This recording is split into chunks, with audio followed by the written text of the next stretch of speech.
اور ہم اس دنیا سے دوسری دنیا کی طرف منتقل ہو جاتے ہیں، لیکن جب تک ہماری زندگی 60 سالہ 70 سالہ اس مدت تک پہنچتی ہے، اس مرحلے تک پہنچتی ہے، تو ہمارے دل کے اندر یہ شوق، یہ جذبہ اور یہ تمنا پیدا نہیں ہو سکتی، اور نہ ہوتی ہے کہ اللہ تبارک و تعالیٰ نے اپنی پاک کتاب قرآن مقدس میں کیا کچھ فرمایا ہے میری ہدایت کے لیے، میری اصلاح کے لیے، میری نسلوں کی ہدایت کے لیے، میری نسلوں کی اصلاح کے لیے،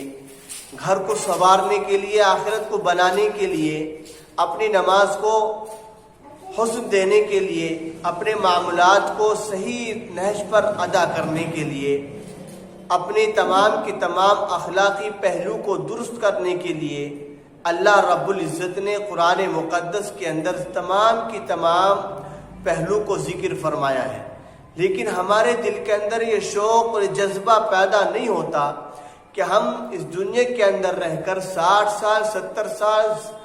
اتنی بڑی مدت پہاڑ جیسی زندگی کو گزار کر چلے جاتے ہیں اور قرآن مقدس کو نہ سنتے ہیں، اور قرآن مقدس کے نہ مزاج کو پرکھتے ہیں، اور نہ قرآن مقدس کے پیغام کو اپنے کانوں سے سن کر دل کی گہرائی تک پہنچا سکتے ہیں۔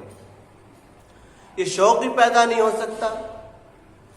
جب تک کہ ہم قرآن مقدس کی حقیقت کو اور قرآن مقدس کو نازل کرنے والے کی حقیقت کو نہ پہچان لیں کہ اس کی کتنی بڑی شان ہے، وہ کتنی شانوں کا مالک ہے، کتنے مرتبوں کا مالک ہے، اس کی طاقت کتنی زبردست ہے۔ یہ ساری کی ساری چیزیں میرے بزرگ و دوستو شوق سے پیدا ہوتی ہیں۔ اس لیے یہ مختصر سی محنت آپ حضرات کے سامنے پیش کرتے ہیں کہ چھوٹی چھوٹی صورتیں